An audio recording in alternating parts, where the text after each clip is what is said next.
c'est de pouvoir, commencer. Le sujet aujourd'hui, donc c'était de traiter d'un cas client aujourd'hui avec qui on travaille, qui s'appelle, Audilab. On va rentrer un petit peu dans le détail et donc l'objectif du webinaire, c'était de moderniser sans tout refondre et comment intégrer le digital au cœur de l'expérience client. Donc, voir un peu comment on a pu travailler avec eux sur les projets de refonte.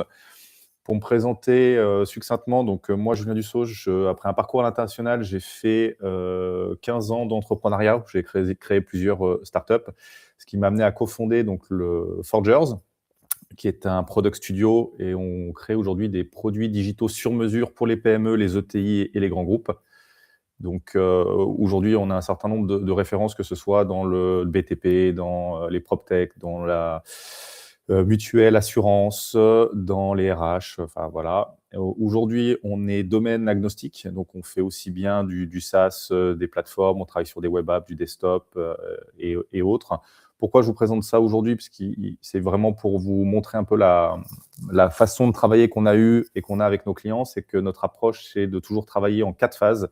Donc, on a une première phase qu'on appelle la phase de discovery, qui vient de notre expérience en startup, qui est de vraiment travailler sous forme d'itération et de questionner et d'analyser la valeur de départ. Donc, souvent, les projets qu'on voit arrivent avec une vision, avec un certain nombre de choses, mais ça nous permet, nous aussi, de le questionner, de rentrer un peu dans les détails, de savoir comment on peut éventuellement le modéliser différemment. Est-ce qu'on peut avoir des solutions qui sont différentes par rapport à ce qui a été imaginé, qui irait mieux avec soit les technologies du moment, soit éventuellement un découpage qui serait différent. C'est souvent une partie qui est importante parce que ça dimensionne aussi énormément toute la suite, du projet. Donc aujourd'hui, c'est plus une partie d'exploration et stratégie qui est basée sur, un certain nombre de workshops, de questionnements ou de questionnaires en fonction.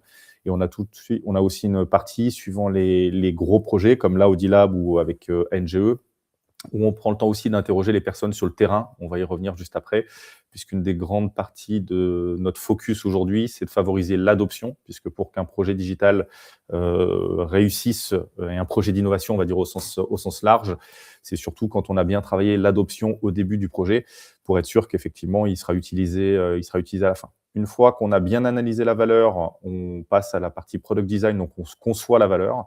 On design absolument tout. Donc, nous, on utilise Figma, mais on design toute l'application, les applications en fonction, ou plateforme, etc.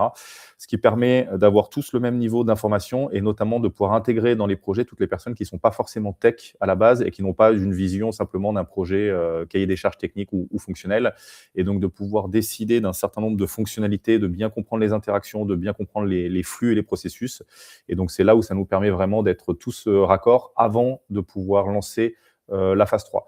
Il faut savoir qu'aujourd'hui, ce qui coûte très cher dans les projets d'innovation, c'est quand on se trompe sur la partie, la phase 3, qui est la phase plutôt de développement, puisqu'une fois qu'on a commencé à développer, si on doit revenir en arrière, qu'on doit changer, bah, les coûts ne sont pas du tout les mêmes. Alors que si on fait des itérations et qu'on travaille vraiment bien sur la phase de product design au départ, bah, ça nous permet vraiment d'être synchro. Et une fois qu'on a fait cette partie-là, nous, avec l'expérience, on est capable de vous dire exactement la roadmap et l'estimation du produit qui vous permet d'avoir effectivement un devis, définitif à partir de cette partie de product design. Ensuite, on passe sur une phase 3 donc de product development. Aujourd'hui, donc on désigne pour chaque projet un CPTO, Chief Product and Tech Officer, qui sera un interlocuteur unique et c'est lui qui gère la complexité du projet. Donc, c'est lui qui va gérer les UI, UX designers, IA si besoin, data, les développeurs forcément. On n'utilise que des développeurs seniors et le but, c'est de produire la valeur. Et donc, on fonctionne avec un système où on a des weekly toutes les semaines pour la suivi de projet avec la personne en charge et des comités de pilotage pour amener de la flexibilité tous les mois. Donc, pour être capable de dire, OK, on avait prévu une roadmap de 6 mois. Par contre, la fonctionnalité 4, elle est bien plus urgente, donc on va finalement la mettre en premier et ça nous permet d'arbitrer mensuellement pour pas simplement se dire, une fois qu'on est parti sur un projet d'innovation, on en a pour 6-7 mois et on verra ce qui se passe dans 7 mois. Donc, on essaye de garder cette flexibilité-là. Et la dernière phase 4, donc c'est une phase de product evolution, où là, on augmente la valeur. Donc, en fonction, soit on travaille avec des sociétés, on va le voir, qui ont des équipes en interne et donc ce cas qui réintègrent le produit en interne pour assurer la continuité. Soit on assure simplement, nous, une TMA en fonction du projet, maintenance applicative. Soit on est capable de mettre des équipes et on garde des équipes en externe, comme c'est le cas aujourd'hui pour Audilab. Donc Audilab, pour les présenter, donc c'est un réseau français de centres spécialisés aujourd'hui dans l'audition, qui sont dédiés à l'accompagnement et à l'appareillage. Donc aujourd'hui, c'est environ 280 centres en France et 500 collaborateurs. Donc aujourd'hui, ils ont sur une cible de seniors, donc sur une moyenne d'âge qui est autour des 70 ans. Et donc, ils ont eu une réflexion depuis, ça fait maintenant 2 ans et demi qu'on travaille déjà avec eux. Et ils ont eu une réflexion très tôt sur l'évolution de leur cible dans le temps, et notamment avec, on va le voir, les nouveaux usages. Donc, c'est sur ça qu'on a travaillé aussi sur toute la première partie. On parlait de phase de discovery. C'est qu'aujourd'hui, on a des seniors et qui vont encore changer. Donc, c'est-à-dire qu'on voit déjà les prémices. Donc, on a une génération de patients qui aujourd'hui se multi-équipent, ce qui n'était pas le cas il y a encore 5 ans en arrière. Donc, que ce soit ordinateur, que ce soit des casques, puisqu'on est dans l'audition, que ça peut être téléphone, etc., des systèmes de photos, etc. On a une génération de patients qui adoptent aussi de nouveaux usages. On en voit de plus en plus qui se sont mis notamment aux réseaux sociaux pour rester en contact avec les petits-enfants ou avec les enfants ou partager un certain nombre de choses. Donc, c'est des usages qui commencent à arriver et sur lesquels ils se sentent de plus en plus à l'aise, et donc ils se sentiront de plus en plus à l'aise.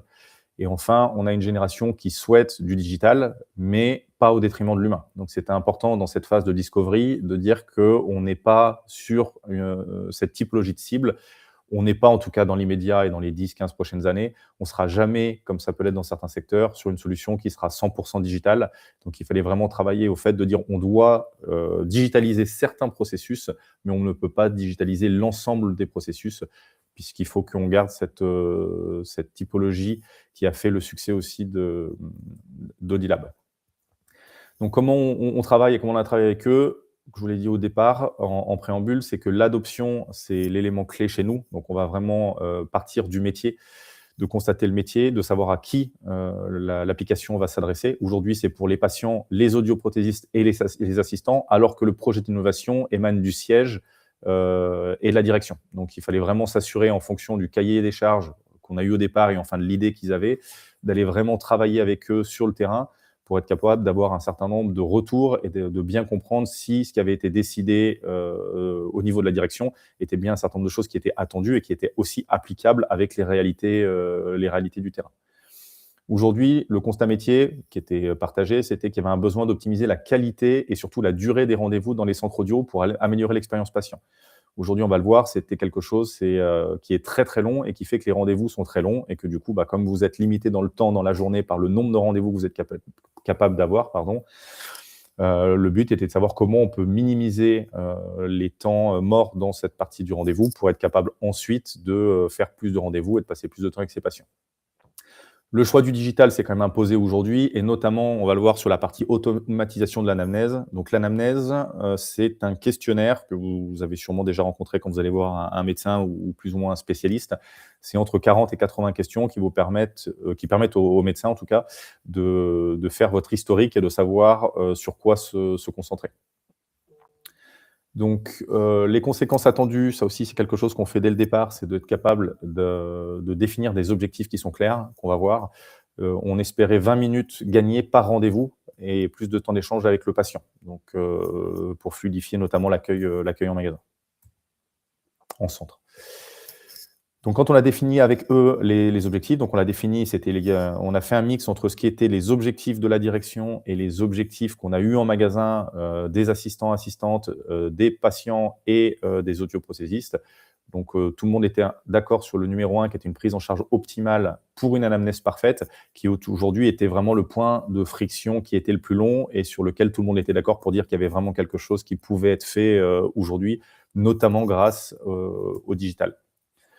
Il y avait une deuxième composante qui n'avait pas été anticipée à la base, il y a un besoin quand même aussi d'améliorer le suivi client.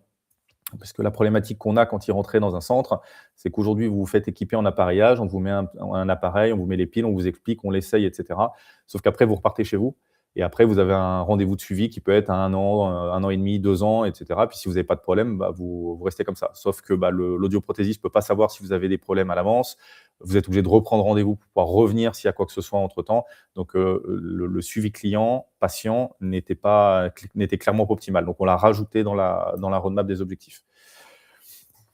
Donc, la communication, qui englobe l'accompagnement complet et les échanges réguliers, était quelque chose qui était aussi important pour fluidifier ça, pour faire passer des news, pour faire passer des promotions, pour faire passer un certain nombre de choses sur les nouveaux équipements. Et donc, aujourd'hui, il y avait peu de canaux à part envoyer des emails. et donc la volonté de digitaliser au fur et à mesure. Donc là, on est vraiment sur une roadmap long terme, hein, c'est pour ça qu'on a découpé aussi comme ça, de dire à terme, on va essayer d'aller au maximum sur une digitalisation du parcours de soins et on le voit dans ce secteur, c'est un secteur qui se digitalise fortement, mais qui dépend aussi des typologies de cibles que vous pouvez avoir parce que digitaliser un parcours de soins pour quelqu'un qui aujourd'hui de 30 ans, eh ben, c'est beaucoup plus facile que quelqu'un qui a 70 ans. Donc, ils préparent des étapes pour pouvoir s'adapter à l'évolution de leurs cibles qui, eux, vont évoluer avec un besoin digital au fur et à mesure du temps. Donc, on a défini des roadmaps. La complexité de ce projet, mais qui est finalement la complexité dans la plupart des projets dans lesquels on intervient, puisqu'on intervient aujourd'hui beaucoup plus sur des PME, ETI et je disais grands groupes, c'est qu'on arrive dans un environnement qui est déjà existant. Et dans la santé, et donc notamment dans l'optique et les audioprothésistes, ils travaillent avec des outils qui sont un ERP comme Cosium, qui centralisent l'ensemble des données. Il faut pouvoir se connecter, il faut pouvoir interagir avec l'ensemble de leur écosystème déjà existant. Donc, on ne peut pas tout réinventer, puisque de toute manière, ils ont besoin qu'on garde l'utilisation qu'ils ont eue pour ne pas changer l'ensemble de leur processus. Donc là, c'est toujours une partie où on travaille beaucoup sur des intégrations qui sont déjà là pour minimiser, les nouvelles intégrations et les nouveaux développements sur des choses qui pourraient déjà exister et qui nous permettent justement de capitaliser sur les choses qui sont déjà existantes. Donc on a les 3 parties, c'était l'optimisation du parcours utilisateur. Donc on a travaillé avec nos UI UX designers pour refluidifier l'ensemble du processus d'inscription et retravailler avec des allers-retours, avec des groupes tests, avec un ensemble de personnes aussi en magasin. L'intégration avec les systèmes existants et on a travaillé donc avec Cosium et le RP Cosium pour la création de l'API. Et enfin, une interface intuitive qu'on a refait valider à plusieurs étapes pour être sûr que ça corresponde à la fois aux besoins des audioprothésistes, on va le voir, qui n'ont pas les mêmes besoins que les patients et que les données qui ont besoin d'être remontées au niveau du national.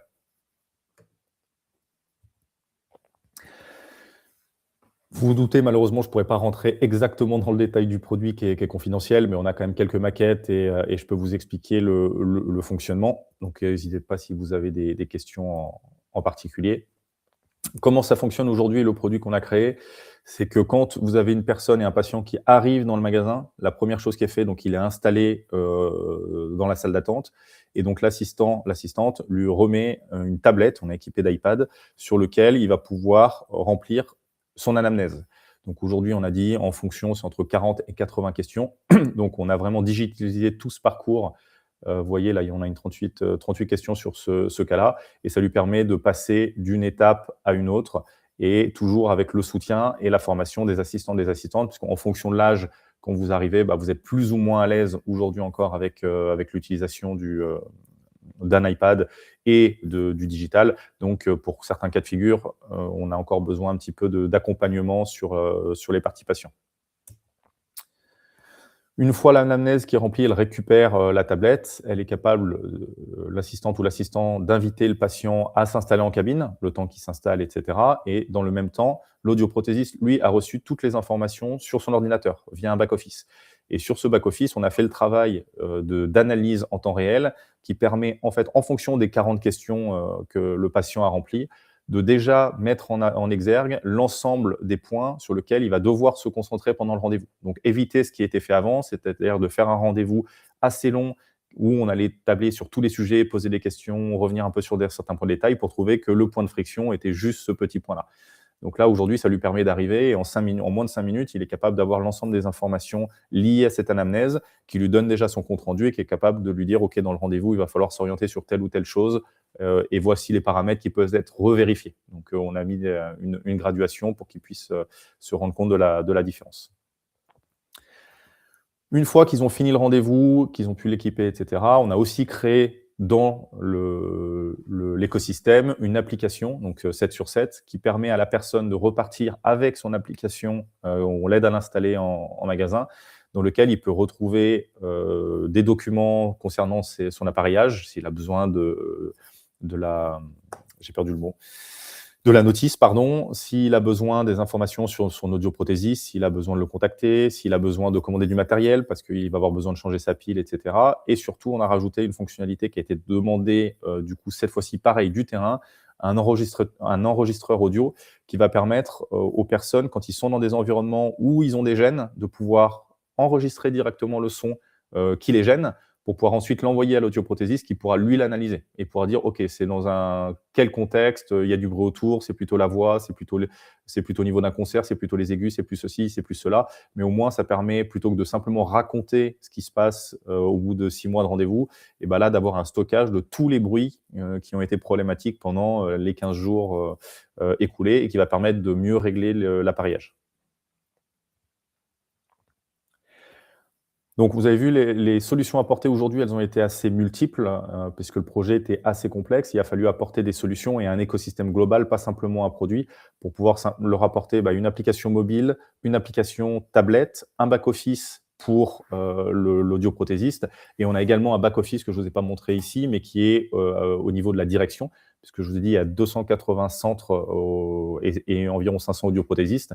Donc ça permet de faire remonter aussi un ensemble de data pour l'analyse des différents centres, des patients, et de faire de la data analyse directement au niveau du siège. Les résultats aujourd'hui, qui ont été mesurés sur les premiers groupes tests et les centres tests qu'on peut avoir, c'est qu'on arrive à une meilleure productivité. Donc on a gagné environ 15 minutes par rendez-vous. On n'est pas totalement aux 20 minutes qui étaient espérées au départ pour plusieurs raisons, et la principale, c'est qu'on a une partie des patients qui ont besoin de beaucoup d'accompagnement encore sur la partie tablette. Donc ils espèrent que dans le temps, effectivement, normalement, ce gain de temps devrait augmenter au fur et à mesure. Au niveau de la facilité d'utilisation, on a fait des itérations, donc on est encore en train, c'est toujours un work in progress, hein, on travaille toujours avec eux sur ces sujets-là, et on apporte des nouvelles fonctionnalités au fur et à mesure. Mais surtout, on essaye de retravailler toujours la partie UI UX en fonction des retours terrain qu'on peut avoir, pour continuer à essayer d'augmenter cette facilité d'utilisation, et notamment sur la partie iPad, et centralisation des données à mettre en avant pour l'audioprothésiste, pour qu'il soit vraiment dans quelque chose de vraiment focus quand il analyse ses résultats. Aujourd'hui, on n'est qu'à 3,8 sur 5 sur l'autonomie des patients, ce que j'ai évoqué avant. C'est parce qu'on a quand même une partie des patients à plus de 77-78 ans, où on a quand même encore énormément besoin d'un temps d'adaptation et du temps des assistants et des assistantes pour les accompagner, même dans la réalisation de l'anamnèse sur la tablette.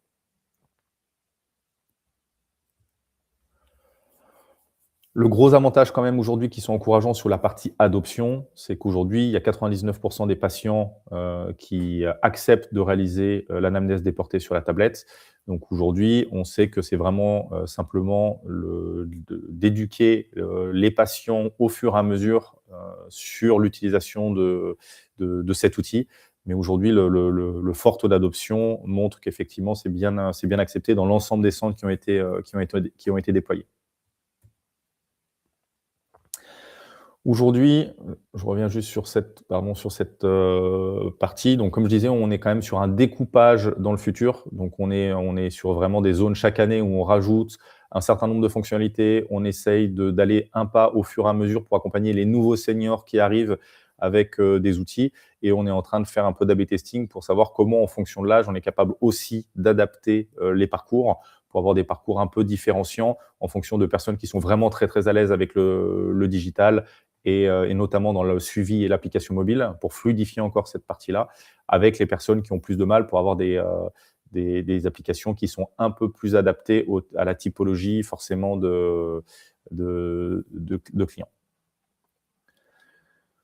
Aujourd'hui, on travaille, donc je vous ai remis simplement, nous, les 3 engagements qu'on met et nos principes chez Forgers. Donc, c'est l'engagement, on essaye d'être vraiment un partenaire moteur sur l'ensemble de la chaîne. Donc, on s'intègre vraiment comme équipe projet, même si on est externe, on travaille vraiment main dans la main aujourd'hui avec les équipes d'Audilab.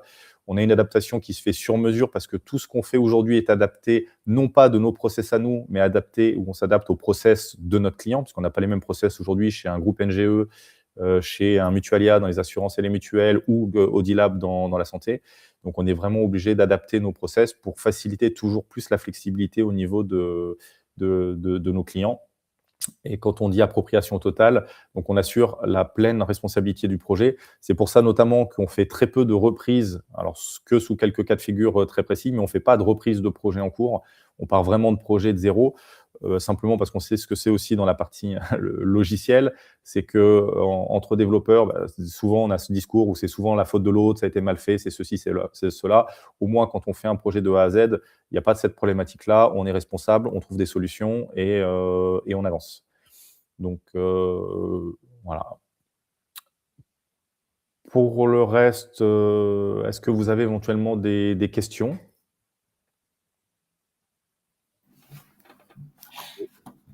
Pas pour moi, c'était très clair. Merci. Et je crois qu'on se rencontre en rendez-vous après, Laurent, en plus. Exactement, c'est pour ça que je garde mes questions pour tout à l'heure. Pour tout à l'heure. Super. Non, je peux en poser une tout de suite Oui? que j'aurais posée tout à l'heure.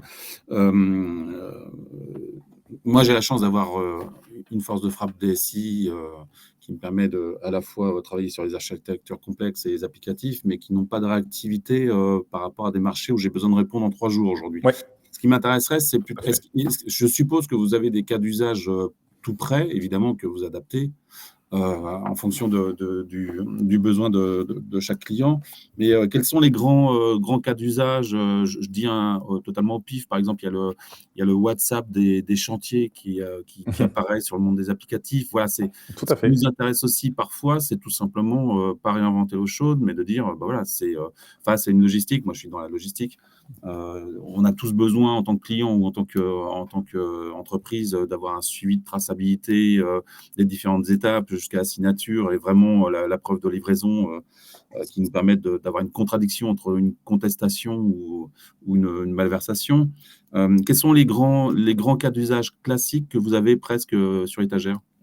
Alors, on n'a pas sur étagère, encore une fois, on essaie vraiment de s'adapter, mais c'est marrant sur l'exemple que vous venez de nommer, on l'a travaillé 2 fois, alors 3 fois, mais on l'a travaillé avec le groupe NGE forcément, sur le WhatsApp des chantiers parce qu'ils avaient un besoin effectivement un gros besoin de leur côté en interne. On l'a travaillé avec Palazzi Transport aussi, qui ont un besoin un peu différent, mais qui travaillent dans ce côté-là. C'est des choses qui sont encore un peu confidentielles de leur côté. Par contre, ce que je peux vous dire, c'est qu'on a travaillé sur quelque chose d'à peu près équivalent avec Western, qui est une grosse start-up sur lequel on avait besoin aujourd'hui d'avoir une traçabilité complète avec track déchets et sur la réutilisation et la traçabilité de l'ensemble des déchets qui sont faits sur les constructions et les chantiers d'immobilier. Donc, c'est-à-dire, vous avez un matériel qui arrive à telle heure sur tel chantier, il est utilisé, pas utilisé, comment il doit être récupéré, par qui, où il arrive, jusqu'à ce qu'il arrive en centre d'incinération et qu'on s'assure qu'il a bien été incinéré ou réutilisé ou remis dans les bonnes conditions. Donc aujourd'hui, on peut avoir ces cas de figure-là où effectivement, là, on gère l'ensemble de la chaîne avec cette problématique que vous avez évoquée, parce que là, ils ont des BSD à devoir signer, où on est obligé de notifier ça, nous, dans la blockchain, parce qu'à un moment donné, justement, vu le nombre de chantiers qui traitent, on a quand même besoin à un moment donné de cette traçabilité, en tout cas de cette neutralité de la traçabilité. Donc on a ce cas de figure-là. Après, sur du NGE, on est vraiment sur on est assez gros. Et donc, du coup, eux, ils ont vraiment, sur l'ensemble des chantiers, puisqu'ils ont plus de 150 000 chantiers en cours, pratiquement en même temps, chaque année. Donc, on a quand même une problématique avec eux où on travaille sur toute la partie de la gestion et la refonte des outils SI qui sont liés, donc soit à du matériel, soit à du personnel et à de la facturation, etc., soit de la mise à disposition de personnes externes. Donc, on essaye vraiment de s'adapter, encore une fois, à la typologie du projet. Et puis, ce que vous aviez dit en préambule, c'est qu'une personne comme NGE n'a pas les mêmes besoins que Mutualia aujourd'hui, n'a pas les mêmes besoins que Audilab, où là, on travaille avec Compass Group, etc. Aujourd'hui, on essaye vraiment de se poser, quand on travaille avec des grosses DSI, on se considère, nous, plus comme étant une digital factory externalisée. C'est-à-dire qu'on a un chef de projet sur un projet particulier qui est établi en interne, donc soit dirigé par la DSI, soit dirigé par le métier d'ailleurs, sur lequel nous, on intervient et on définit conjointement avec la DSI budget, roadmap et tout ce qu'on va faire sur cette partie métier. Donc, on travaille conjointement, on réalise l'ensemble du projet et ensuite, c'est la DSI qui récupère le projet, comme je disais, en phase 4 et on les aide à la réintégration. Et après, tout ce qui est TMA, évolution et autres, c'est traité en interne. Le gros avantage qu'on peut avoir, nous, aujourd'hui, et ce qu'on apporte, c'est que c'est exactement ce que vous avez dit en préambule, c'est de dire il y a tellement de projets d'innovation qui peuvent se faire, et puis des fois, il faut aller assez vite et mobiliser des équipes internes qui sont déjà souvent sous l'eau sur des projets déjà internes ou sur des produits existants qu'il faut maintenir, qu'il faut faire évoluer, etc. Le fait de tester de l'innovation par un partenaire externe qui est capable, sur des périodes assez courtes, de vous fournir un MVP, une première itération et de construire vos projets et ensuite de les réintégrer une fois qu'il a été validé, bah, ça leur permet justement d'avoir simplement une dérivée sous la courbe d'innovation et des produits des équipes internes. Et du coup, c'est comme ça qu'on se positionne aujourd'hui, notamment avec nos très gros clients, donc NGE, Mutualia et autres, et qu'on passe, on est dans ce principe-là. Ça marche. Bah, vous avez un cas pour tout à l'heure. Voilà. Très bien. Est-ce que vous avez d'autres questions? C'est clair pour moi. Je vous ai pas entendu, mais je crois que vous avez dit c'est tout bon pour moi. Hein. Pour moi, c'est clair. Super. Alors, n'hésitez pas. Donc, nous, on se verra en rendez-vous. Mais si vous avez des questions, on est toujours à disposition pour en discuter. On fait toujours des phases, de toute manière, où on prend vraiment le temps de rentrer dans le détail, de comprendre le métier, de comprendre quelle est la valeur ajoutée qu'on va pouvoir avoir. Parce que dans la plupart des cas, on arrive à... et ça nous arrive très très souvent, c'est de dire il existe des choses et aujourd'hui est-ce qu'il vaut mieux un produit qu'on arrive à trouver sur étagère qui pourrait remplir ce besoin-là mais qui répond qu'à 75-80% de la problématique que vous avez plutôt que de passer par un déploiement et un développement sur mesure qui implique quand même toute la partie création mais toute la partie maintenance derrière. Donc effectivement, il faut vraiment qu'il y ait une valeur ajoutée pour nous et pour le produit pour être sûr que ça soit une collaboration sur le long terme qui soit valorisante pour les deux. Merci à tous les deux. Et puis, je reste à disposition si jamais vous avez des questions. Et Laurent, on se voit en rendez-vous tout à l'heure. Merci beaucoup. À tout à l'heure. Merci beaucoup. Bonne journée. Bonne journée. Au revoir.